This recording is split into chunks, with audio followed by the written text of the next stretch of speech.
hit the record button. We were both watching the Phils, and it felt like, at least for me, it felt like watching this game. I kept waiting for this inning.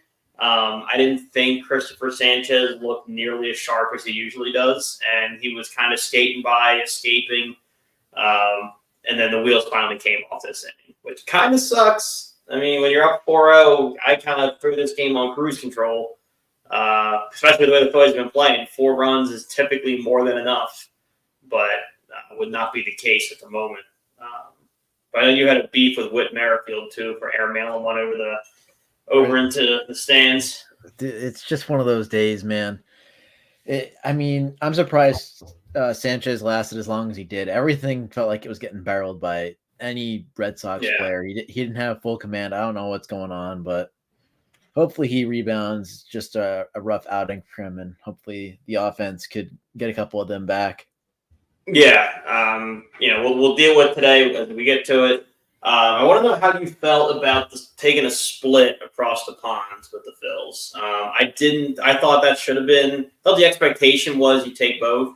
I realized, you didn't necessarily have. I mean, you had Ranger game 1, but coming off of a hand injury, then you had Walker, which you never know what you're going to get. Although I thought you pitched really, really well.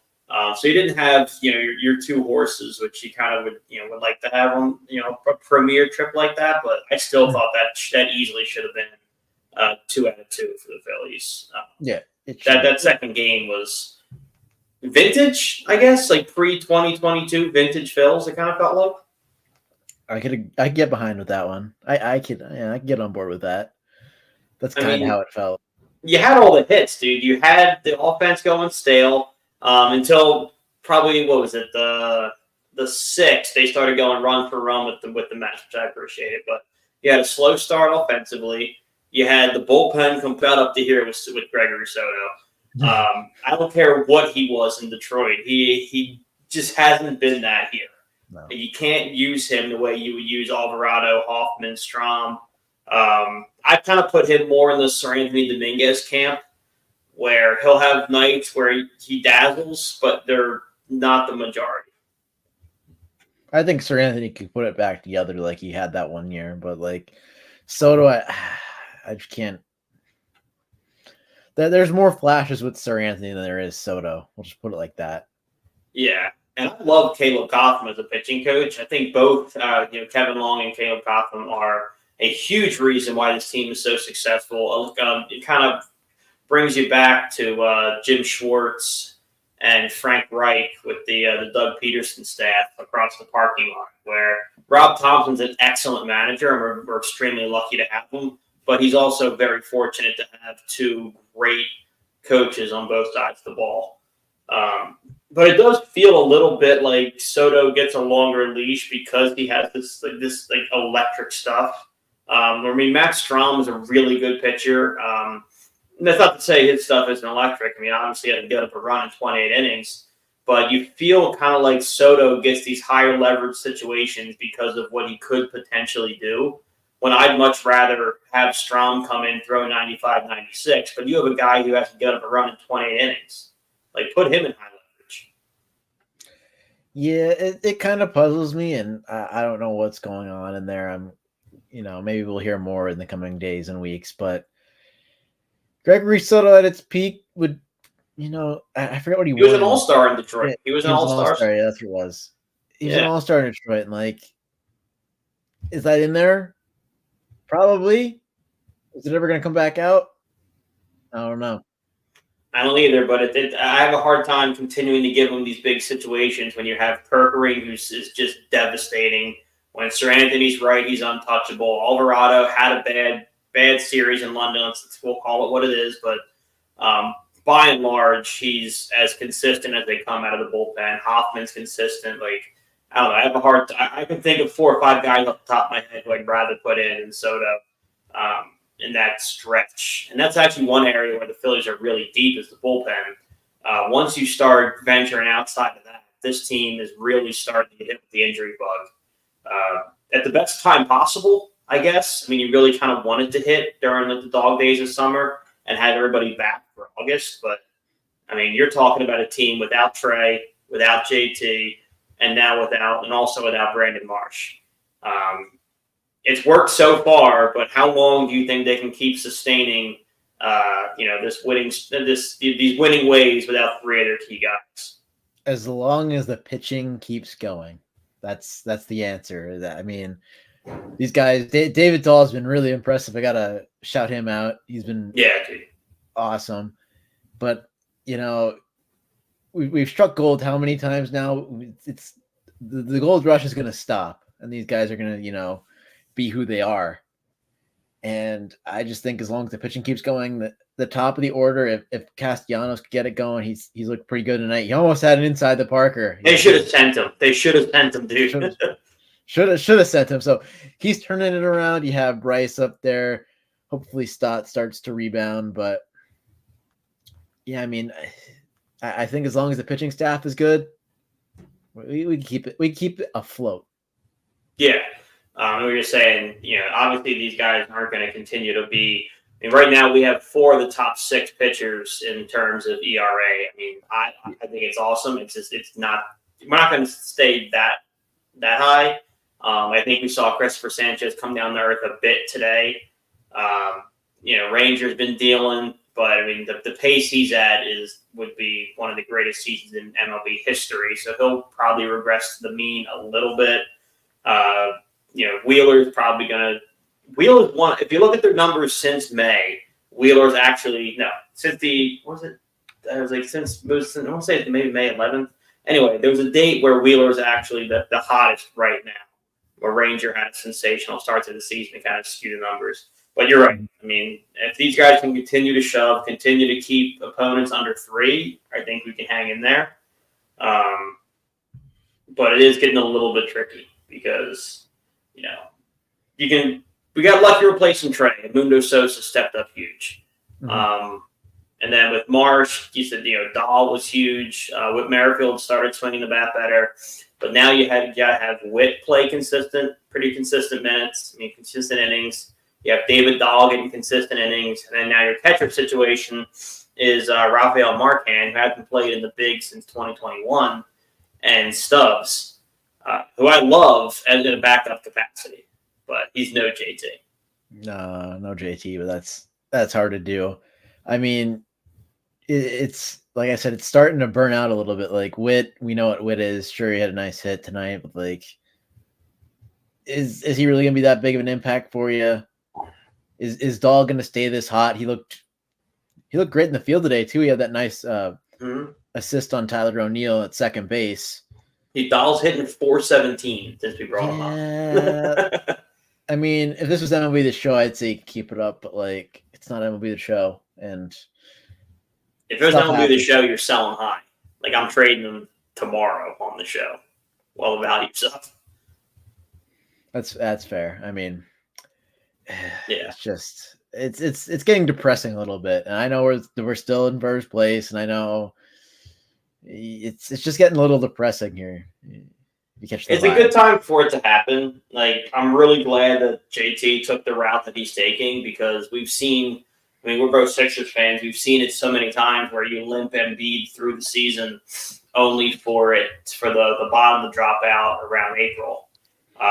So with JT getting the knee surgery now, I mean, he'll be back 100% by the first week in August. So you'll have him for the full last 2 months of the season for that kind of stretch run.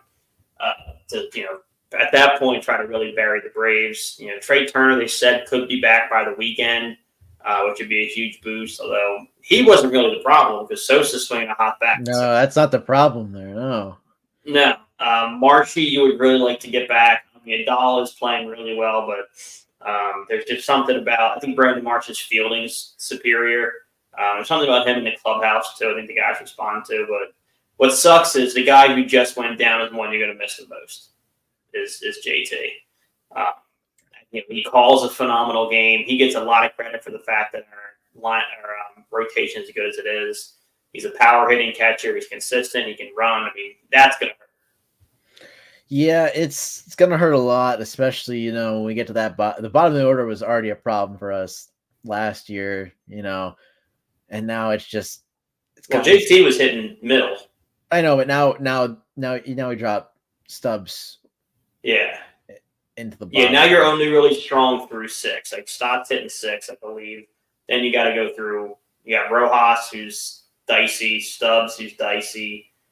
Dahl's hot, but yeah, like that gauntlet of a lineup is now only about 5 or 6 deep. Mm-hmm. You need to get healthy, but we do. But across the way, the downside of your baseball team being so good and nobody else playing is that WIP has way too much time on their hands. Have you seen this manufactured story about? Well, actually, both Fanatic and WIP are manufacturing a story about the splintered relationship between Jalen Hurts and Nick Sirianni. I saw a little bit. I mean, what are we? Can we not be happy? Like they're such miserable organizations. You can't be happy because you got to get traffic in, and you saw they fell for the fake Buster Only tweet. Yes, I fell for it too because it was really Buster Only. I didn't see he was hacked. Yeah, I'll give him a pass on that one, but stung, man.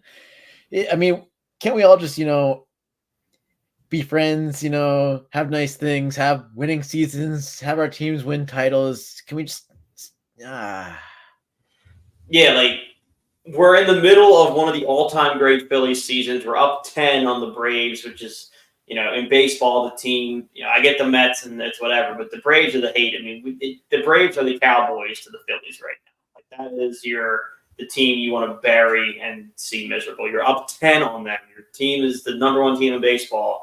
And rather than talk about that, like our local sports, sports media station is, well, Jalen Hurts doesn't like his coach, and the Eagles are going to get off to a slow start because of it, and Jeffrey Lurie's going to get involved. And who's I saw today, I believe it was Hugh Douglas, who typically I like, and he had this outrageous take that if Jalen doesn't get on board with Nick Sirianni being the coach, oh well, Jalen's going to be gone because you got to back your coach, buddy. Let's get one thing straight. One, this is a non-story. It's not real. Everyone says Jalen's a phenomenal leader. 2, man, you really think Nick's got more job security than Jalen does? Like, come on, Hugh. You're not an idiot, buddy. I don't know, man. It's one of those things where they got to do what they got to do, but it just sucks. And it's not real. I know it's more so, that's what they're thinking. It just stinks, man. I don't know what to say. Yeah, like the question that started this whole thing, I forget who asked it. We was at a press conference, and they asked Jalen about the evolution of Nick Sirianni as a coach, and how he's changed year over year, which is tough to answer because he doesn't, he's not the offensive coordinator. He doesn't install the offense, and he doesn't really install the defense. So he really is just kind of like the CEO in a sense of the sideline. And I think Jalen said something to the effect of, he's very deliberate with his game planning, with his directions. Like he knows what he wants and expects whatever out of the players. Which, yeah, I mean, it's kind of a cop-out answer, but also like that is really Nick's job. He's not an offensive mind or a defensive mind. And somehow they extrapolated that into he doesn't respect his coach. He said he doesn't do anything, which is really a big leap to make what was actually said. Yeah, it's just we need to have nice things. I mean, the Sixers are heading one of their biggest off seasons ever. The Eagles just crushed the draft. They had a great off season. The Phillies, like you said, are in the midst of a historic run. Like, there's so much that you could hypothetically talk about. Yeah, there's so much to be happy about. You elect to do. There's so much to be happy about, but it's just they could turn it around. They could return to glory. It's just you never know. Well, that was bizarre. Yeah. So anyway, if you listened last week, we were supposed to have our beloved Eagles insider, Brendan Deeg, on with us this week, but he got a hold of us earlier in the day. He had a bit of a family emergency to tend to. So we'll have him on at some point, but it won't be this week. But I already got Ryan all excited and told him he could write down a bunch of Eagles questions. So it would be unfair to not use those. We don't have our expert, but we have us. So what did you want to get into today, Eagles wise? Oh, you know exactly what I wanted to get into first. But first, I wish Brendan the best. I hope everything's okay with his family, and I look forward to chatting with him. He's always fun to talk with.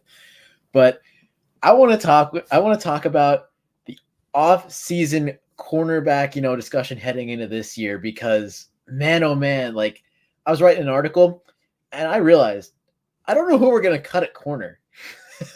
Yeah, like you start realizing how deep that room is, dude.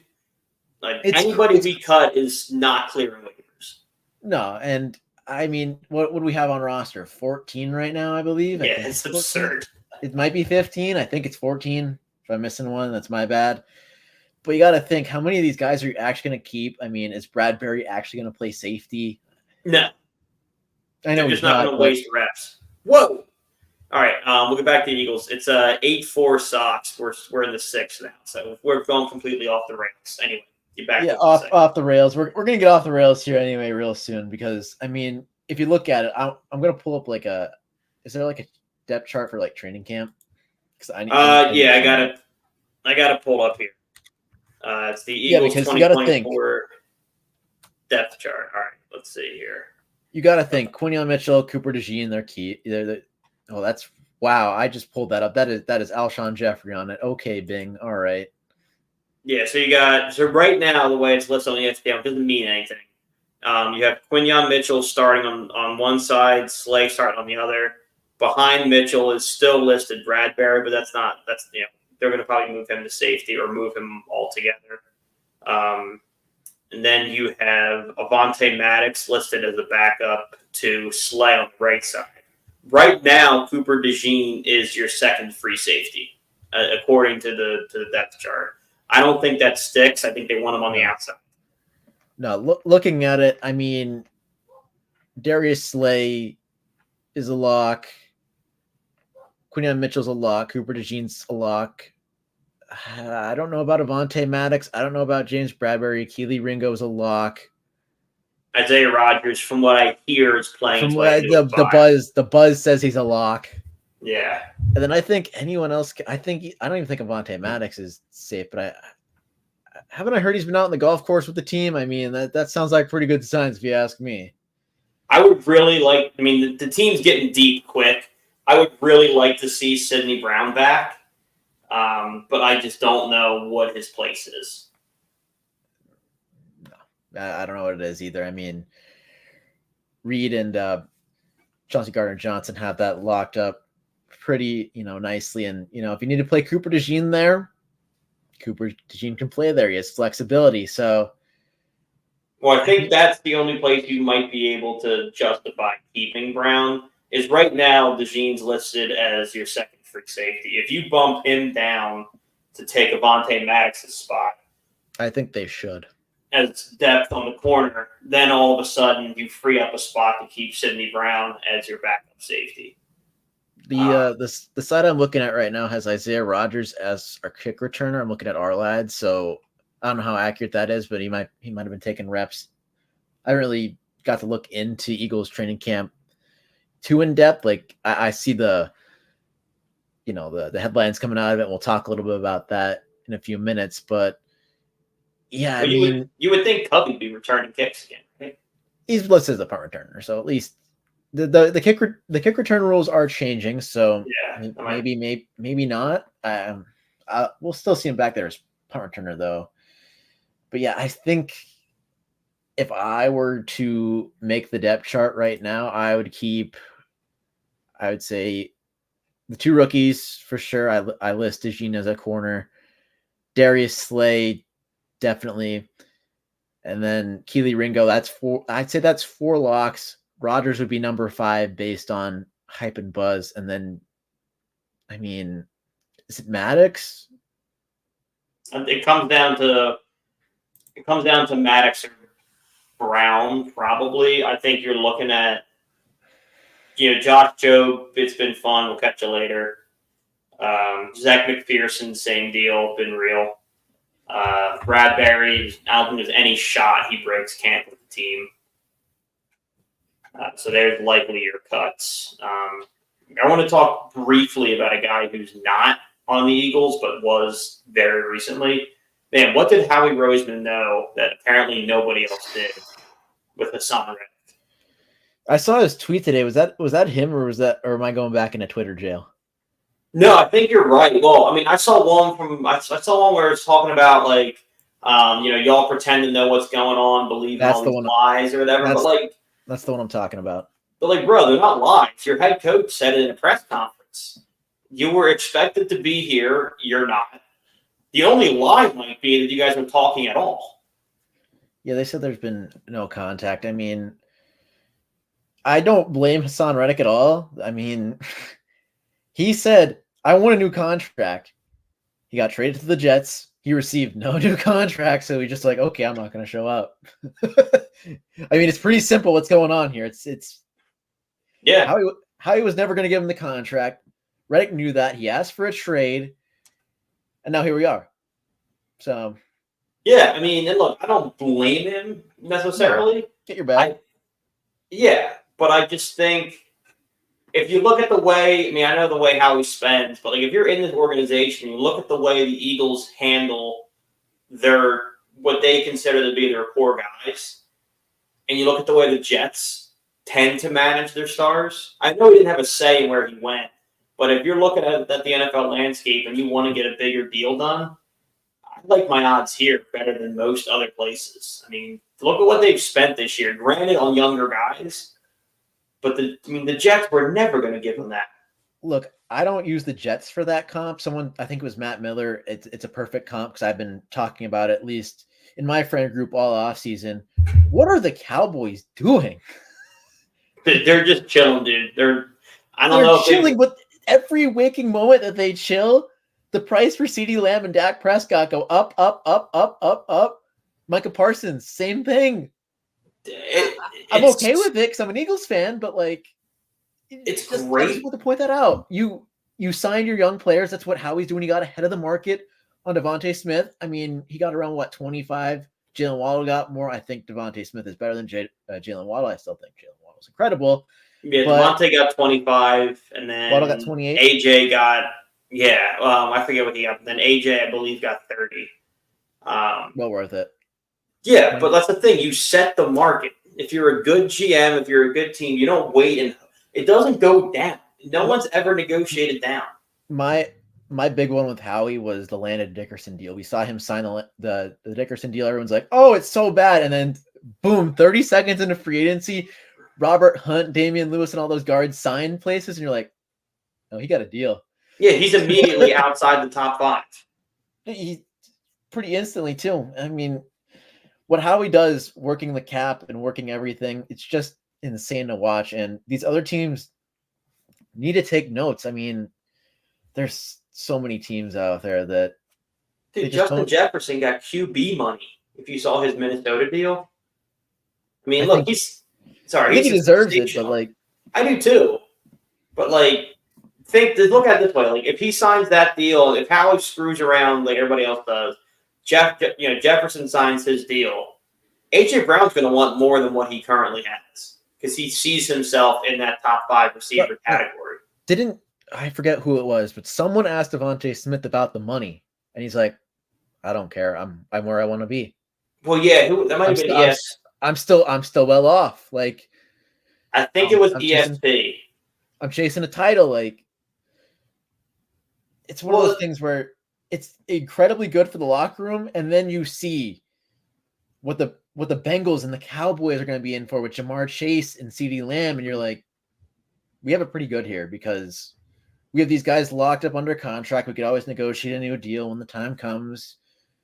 They know that they have good financial security here. They got a front office that believes in them, a coaching staff that believes in them, and the pieces are there, man. They're there. Yeah.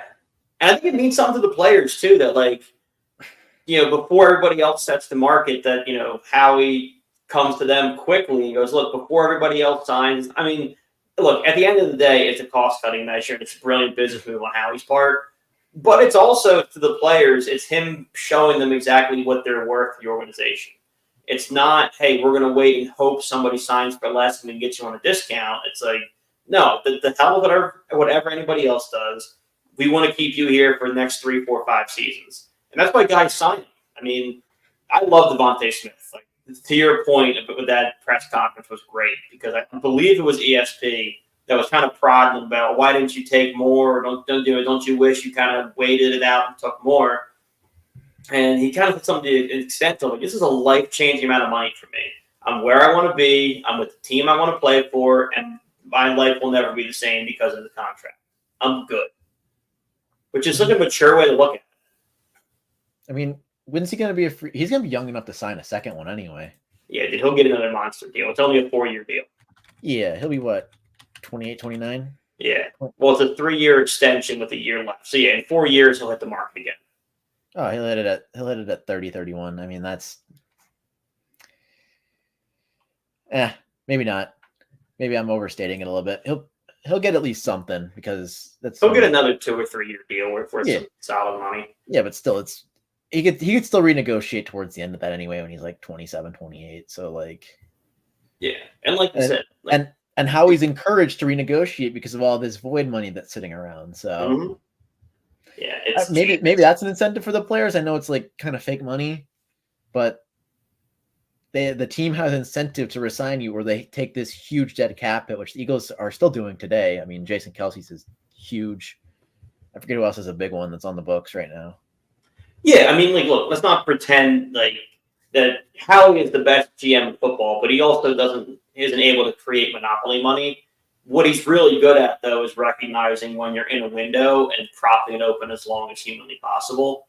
But when that window closes and that house of cards comes down, I mean, this team is going to be cap strapped for a while, but you deal with that when you get to it. You have a chance to win a Super Bowl right now if you manipulate the cap up you need to do. Yeah, and there's some teams I'm pulling up because I want the exact number. Mm-hmm. It's the Saints. They're under the cap right now, but you go to 2025, they're 85 million over the cap next year. They're not going to compete at all. Yeah.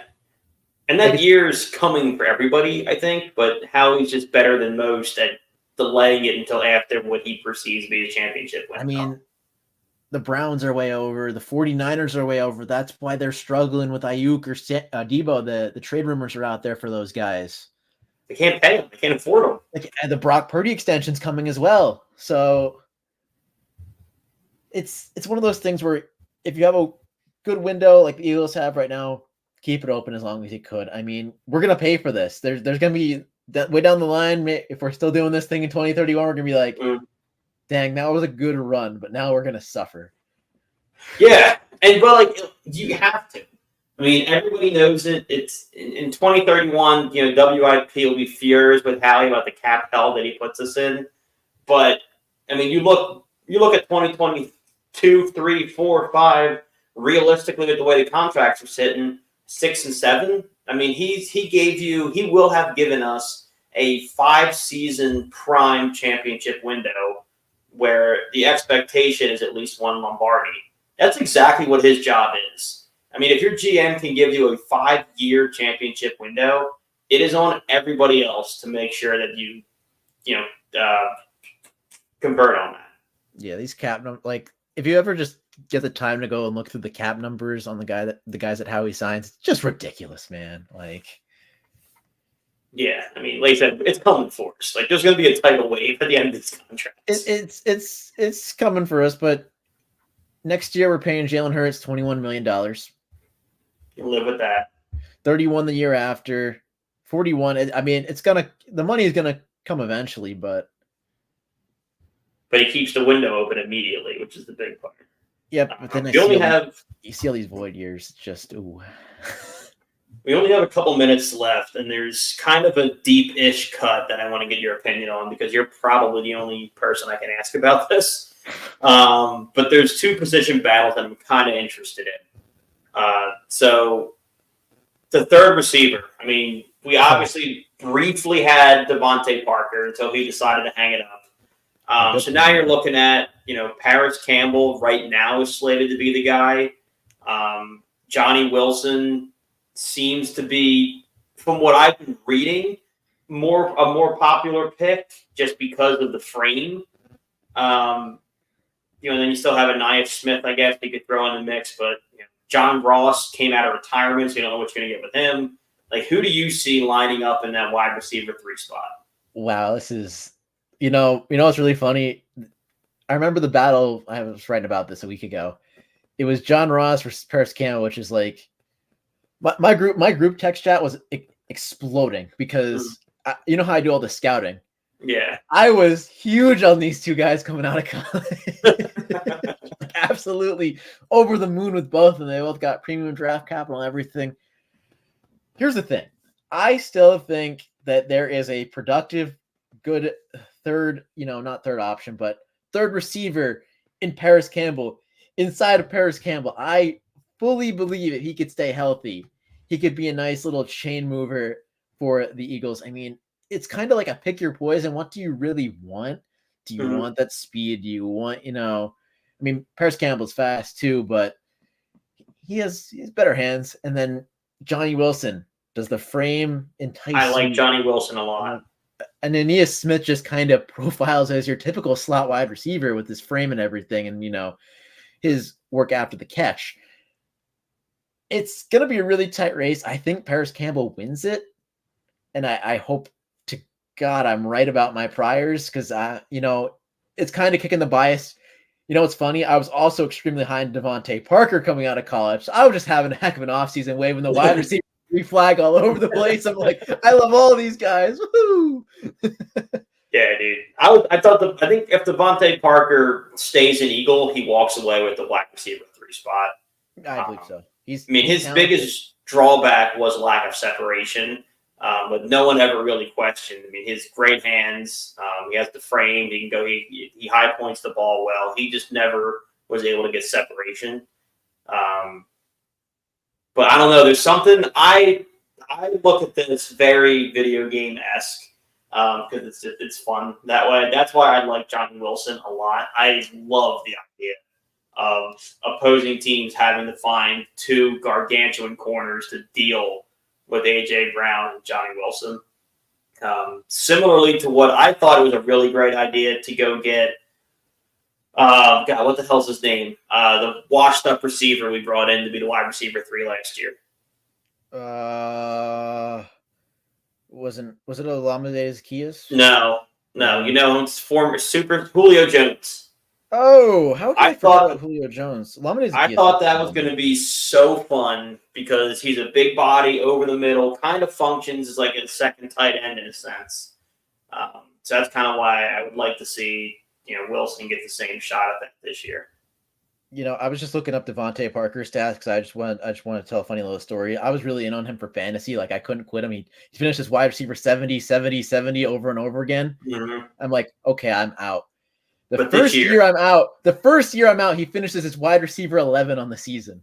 So, a little funny there, but I didn't really like Johnny Wilson's tape. There's a little, inconsistencies with the feet and then the hands. It didn't, if he pulled it all together, he'd be fantastic. And I know the Eagles have a great coaching staff, and he very well could. But that's why he so late. There's just, I didn't really like the tape. I'm rooting for him as a player. I root for all of these players. I want them to succeed. But, just personally, I didn't like the college tape that I watched while I was also watching Keon Coleman as well. So I hope he can put it together. I mean, if I'm taking 6th-round dart throws, I'll take Johnny Wilson all day just because, why That's not? the thing. You draft him as a project. He was in the 2nd, 3rd round. Yeah, he puts it all together. He's going to be great for us, but we don't need him to be particularly great. And he's got 2. We talk about the coaching staff being great. From what I've seen in everything in the offseason, both Devontae Smith and A.J. Brown have kind of stepped into a leadership role beyond just the wide receiver room. At all these OTAs, which is great to see when you look at a team like the Jets where you can't get your vets to come, to show up. Aaron Rodgers is not holding out. He's doing whatever the hell he's doing. And who knows where he is right now? And then you look at the Eagles, and in the weight room, you have Saquon Barkley hyping up the young guys. You have A.J. Brown, Devontae Smith, and almost all the activity that's just signing mega deals. So I think those two in the wide receiver room with some of these young guys is going to really accelerate their growth. I think it's important to have these guys around after the departure of Kelsey. I mean, Kelsey was the guy. He's a folklore legend around, this area now. I mean, I think in America, honestly. Yeah.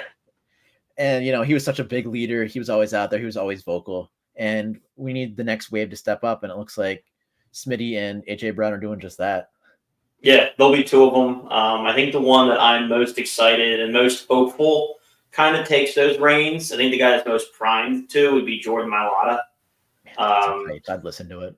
Dude, crazy talented for one, but Lane Johnson's crazy talented. But he's much more of a reserved person publicly, which, he's talked about. That's not his thing. Same with, Landon Dickerson is still young. He just got paid. I mean, I'm sure he's more of a team leader, but you just don't hear about it that much. I think Mailata would be the one who's primed to kind of step into Kelsey's role on the O-line.